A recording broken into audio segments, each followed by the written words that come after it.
राधे राधे जी। मेरा गुरुकुल में आपका स्वागत है। चलिए, तो जैसे कि हम लास्ट वीडियो में अपने बात कर चुके थे, ये जो सामने आपको स्वर दिखाई दे रहे हैं और उनके सामने जो मात्रा के चिन्ह बने हुए हैं वो दिखाई दे रहे हैं, उसके बारे में हम ऑलरेडी बात कर चुके हैं। बट बिफोर स्टार्ट या we have to have a quick revision. तो एक जल्दी से रिवीजन ले लेते हैं। बेसिकली मैंने आपको बताया था कि दो तरह की मात्राएं होती हैं, हर्ष और दीर्घ। तो जिनको हम छोटा आ, बड़ा आ, अगर आपने ऐसी पढ़ाई की है तो छोटा जिनके सामने आता है तो उसमें हर्स्व मात्रा लगती है, और जिसमें हम बड़ा बोलते हैं वहाँ पे दीर्घ मात्रा लगती है। दीर्घ मात्रा मतलब बेसिकली ये है कि जितना टाइम आप छोटे वाले को बोलने में ले रहे हो, अ बोलने में ले रहे हो, आ बोलने में डबल टाइम लगता है।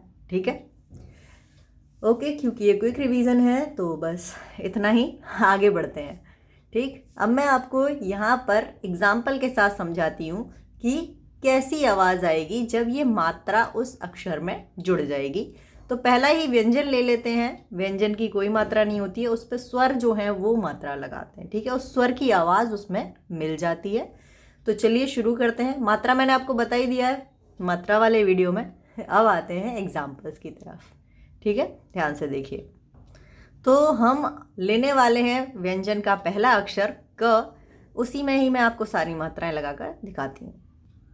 चलिए, तो सामने देखिए, सबसे पहला जो शब्द लिखा है, अक्षर जो होते हैं उनको मिलाकर बनता है शब्द। अभी तक हमने वर्ण पढ़े थे, वर्णमाला पढ़ी थी। आज हम पढ़ रहे हैं मात्रा। और मात्रा हम जिस भी अक्षर में लगाते हैं वो उसमें से अलग ही आवाज़ आती है। ठीक है, तो ये जो शब्द यहाँ पर बने हुए हैं, जो अक्षरों को मिलाकर बनते हैं शब्द और शब्दों को मिलाकर बनते हैं वाक्य। वाक्यों के बारे में हम बाद में बात करेंगे। तो फिलहाल यहाँ पर पहला जो शब्द है वो है क ल म। अब आप देखिए मैंने इनको बोला कैसे। 3 अक्षर हैं यहाँ पर, क ल म। तो मैंने इसको बोला है क्योंकि अ की आवाज़ उसमें अपने आप आ रही है। ठीक है, क ल म, कोई मात्रा नहीं लगी हुई है। लेकिन जब आ, ये है आ, और इसमें है आ का डंडा, ये लगा हुआ है, ये मात्रा लगी हुई है। तो इसको बोलेंगे का ला। ठीक है, का ला। क में लग गया का और ल में लग गया डंडा, तो ला, दोनों को मिलाकर बन गया काला। अब है छोटी ई की बारी। छोटी ई को पढ़ते हैं हम ए। क्या पढ़ते हैं? ए। ए जब किसी अक्षर में लग जाती है, जुड़ जाती है, किसी में मात्रा हम लगाते हैं, तो वो हो गया, उसमें ही छोटी ई की आवाज़ आ जाएगी। कि सामने आप देख रहे हो कि क में लगी तो कि, ख में लगी तो खि, ग में लगी तो जी हाँ गे। तो यहाँ पर क में लगी हुई है तो ये हो गया कि। आ का डंडा ये वाला लगा हुआ है मात्रा, तो त और आ, ता। और इसमें कोई नहीं लगा है, यानी कि ये ब जो लिखा है सिर्फ वही पढ़ना है कि ता ब। ठीक, अब आते हैं बड़ी ई की मात्रा, जिसको हम पढ़ते हैं ई। ओके, ई की मात्रा ये है, उसका निशान वो ये लग गई यहाँ पर। तो ये हो गया क में लगने से ई की जो आवाज़ है उसी में जुड़ गई मात्रा लगाने से। तो ये हो गया की। ठीक है, बड़ी आवाज़।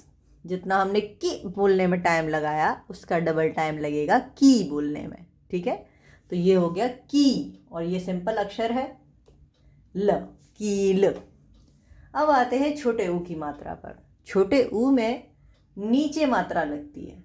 ठीक है, ये देखिए दोनों अक्षर मैंने वो वाले चुने हैं जिसमें कि नीचे मात्रा लगी हुई है, वो भी छोटे ऊ की लगी हुई है। छोटे ऊ की आवाज़ होती है ओ। ठीक, तो यहाँ पर मैंने लिखा है कुसुम, कुसुम।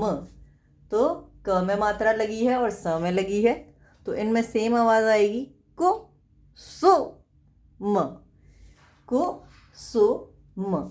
ठीक, अब आते हैं बड़ा ऊ की मात्रा। बड़ा ऊ जो है उसकी मात्रा भी नीचे की तरफ लगी हुई है। ये हो गया कूलर। क में वो मात्रा लगी तो कू। ठीक है, कूलर। छोटी ए, छोटी ए से एड़ी और उसकी आवाज़ होती है ए, ठीक है। क में लगा तो के, ख में लगा तो खे, ग में लगा तो गे। बहुत सिंपल है। तो क में यहाँ पर मैंने मात्रा लगाई है तो ये हो गया के, और श और व तो सिंपल है, उसमें कोई मात्रा नहीं लगी है, तो ये हम पढ़ेंगे के श व, ठीक है। अब बड़ी ए की मात्रा, जो बड़ी ए है उसको बोलते हैं ए, उसकी मात्राएं हैं 2, ठीक है। उसमें कोई डंडा नहीं है, ऊपर 2 मात्राएं लग जाएंगी किसी भी अक्षर के ऊपर तो उसकी आवाज़ आएगी ए, ठीक। तो क में लग गई तो कै, ख में लग गई तो खे। फिर यहाँ पे क में लगी है तो कै ला श, कैलाश। ओ, अब आते हैं हम छोटा ओ पर। छोटा ओ में एक मात्रा और एक डंडा होता है, जो अगर किसी अक्षर के साथ में लगता है तो वहाँ पर उसकी आवाज़ हो जाती है ओ, ठीक। तो क में लगा तो ये हो गया को, और य और ल सिंपल, कोई खाली कोई मात्रा नहीं है तो इन्हें आसानी से यही पढ़ेंगे को य ल। अगला है बड़ा ओ की आवाज़ होती है ओ, ठीक है। ओ के लिए हमें अगर ये निशान, ये जो मात्रा है, एक डंडा और 2 मात्राएं लगी हुई हैं जिसपे, तो ये लगाते हैं जब हम, तो यहाँ पर किसी भी अक्षर के साथ में अगर ये मात्रा लगी हुई है तो उसमें आवाज़ जुड़ जाएगी ओ, ठीक है। तो ये हो गया कौ, और ये आ, यही लिखा हुआ है तो कौ आ। यहाँ पर होती हैं आपकी मात्राएं कंप्लीट। अगले वीडियो में मैं आपको बताने वाली हूँ कि मात्राओं को लगाने का सही तरीका क्या है, ठीक है। अगर आप नोटिस कर सकते हैं तो यहाँ पर आपने कर लिया होगा, लेकिन अगर नहीं किया है तो अगले वीडियो में इसके बारे में बात करते हैं। आज के लिए इतना ही। Thank you.